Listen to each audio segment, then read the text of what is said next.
നമസ്കാരം സുഹൃത്തുക്കളെ, ഇന്ന് നമ്മൾ സംസാരിക്കുന്നത് കേരളത്തിലെ ഉരുൾപൊട്ടൽ ദുരന്തത്തെക്കുറിച്ചും അതിനെ നേരിടാനുള്ള മാർഗങ്ങളെക്കുറിച്ചുമാണ്.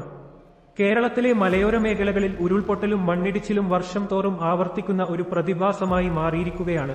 ഇതിനെ നേരിടാനുള്ള പ്രധാന മാർഗങ്ങളെക്കുറിച്ച് നമുക്ക് ചർച്ച ചെയ്യാം. ആദ്യമായി 45 ഡിഗ്രിയിൽ കൂടുതൽ ചരിവുള്ള പ്രദേശങ്ങളിൽ ജനവാസ മേഖലകളുണ്ടെങ്കിൽ അവിടെ മണ്ണിടിച്ചിൽ തടയാൻ ആവശ്യമായ എഞ്ചിനീയറിംഗ് നടപടികൾ സ്വീകരിക്കേണ്ടതുണ്ട്. ഇതിൽ റിട്ടൈനിംഗ് വാൾസ്, ഗേബിയൻസ്, ജിയോമേസ് തുടങ്ങിയവ ഉപയോഗിച്ച് കയ്യാലകൾ കെട്ടുകയും അവയിൽ നിന്ന് ഡ്രെയിനേജ് പൈപ്പുകൾ വഴി ഉറവ വരുന്ന ജലം നീർച്ചാലുകളിലൂടെ ഒഴുക്കിവിടുകയും ചെയ്യണം.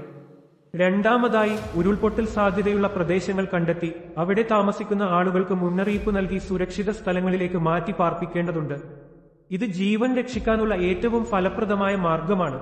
മൂന്നാമതായി, ഉരുൾപൊട്ടൽ സാധ്യതയുള്ള പ്രദേശങ്ങളിലെ ഭൂമി സർക്കാർ ഏറ്റെടുത്ത് അവിടെ താമസമില്ലെന്ന് ഉറപ്പാക്കണം. ഇതിനായി നഷ്ടപരിഹാരം നൽകേണ്ടി വരും. ഇനി നമുക്ക് എഞ്ചിനീയറിംഗ് പരിഹാരങ്ങളെക്കുറിച്ച് കൂടുതൽ വിശദമായി നോക്കാം. ഇതിൽ പ്രധാനമാണ് ഡ്രെയിനേജ്. മഴവെള്ളം സ്വാഭാവികമായി ഭൂഗർഭത്തിലൂടെ ഇറങ്ങി ഒഴുകുന്നത് തടയുകയാണ് ഇതിന്റെ ലക്ഷ്യം. കാരണം അമിതമായ ജലം മണ്ണിന്റെ ഘടന തകർക്കുകയും ഉരുൾപൊട്ടലിന് കാരണമാവുകയും ചെയ്യും. ജപ്പാൻ പോലുള്ള രാജ്യങ്ങളിൽ 45 ഡിഗ്രി ചരിവിന് ശേഷം സമതലം എന്ന രീതിയിൽ തട്ടുകളാക്കി തിരിച്ചാണ് താമസ സ്ഥലങ്ങൾ നിർമ്മിച്ചിരിക്കുന്നത്. അവർ വെള്ളം കെട്ടി നിൽക്കാതെ ഒഴുകിപ്പോകാനുള്ള സംവിധാനങ്ങൾ ഒരുക്കിയിട്ടുണ്ട്. ചരിവുകളിൽ പുല്ലും സമതലങ്ങളിൽ മരങ്ങളും വച്ച് പിടിപ്പിച്ച് മണ്ണ് സംരക്ഷിക്കുന്നു. ആവശ്യമുള്ള സ്ഥലങ്ങളിൽ കോൺക്രീറ്റ് ഉപയോഗിച്ചും ചരിവുകൾ സംരക്ഷിക്കുന്നുണ്ട്. എന്നാൽ ഇത്തരം സംവിധാനങ്ങൾ നമ്മുടെ നാട്ടിൽ നടപ്പിലാക്കാൻ വലിയ ചിലവ് വരും.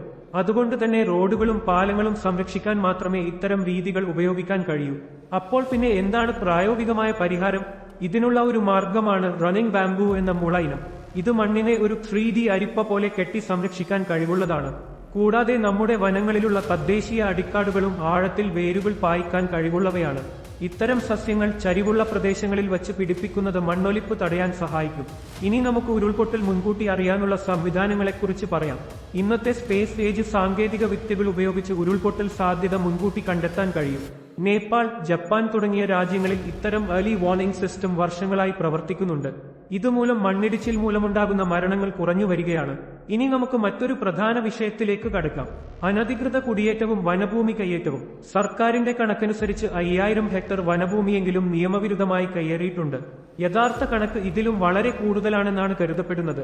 ഭൂമാഫിയകൾ ഇത്തരം കയ്യേറിയ സ്ഥലങ്ങൾ സാധാരണക്കാർക്ക് വിൽക്കുന്നുണ്ട്. വില കുറവിൽ ലഭിക്കുന്ന ഈ സ്ഥലങ്ങൾ വാങ്ങുന്നവർക്ക് അവിടെ പതിയിരിക്കുന്ന അപകടങ്ങളെക്കുറിച്ച് അറിവില്ല. ഇത്തരം പ്രവർത്തനങ്ങൾ തടയാൻ നിയമങ്ങൾ നിലവിലുണ്ടെങ്കിലും അവ കാര്യക്ഷമമായി നടപ്പിലാക്കുന്നില്ല. വനഭൂമി കയ്യേറി റിസോർട്ടുകളും മറ്റും നിർമ്മിക്കുന്നത് സാധാരണമായി കണ്ടുവരുന്നു. ഇത്തരം പ്രവർത്തനങ്ങൾ കാലാവസ്ഥാ വ്യതിയാനത്തിന്റെ ആഘാതം കൂട്ടുകയും ഉരുൾപൊട്ടൽ പോലുള്ള ദുരന്തങ്ങൾക്ക് കാരണമാവുകയും ചെയ്യുന്നു. നമ്മുടെ പ്രകൃതിയെ സംരക്ഷിക്കുക എന്നത് നമ്മുടെ കടമയാണ്.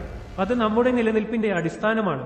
നമുക്ക് ഒരുമിച്ച് പ്രവർത്തിക്കാം, നമ്മുടെ പ്രകൃതിയെ സംരക്ഷിക്കാം, ഉരുൾപൊട്ടൽ പോലുള്ള ദുരന്തങ്ങളെ നേരിടാം. സുരക്ഷിതരായിരിക്കുക.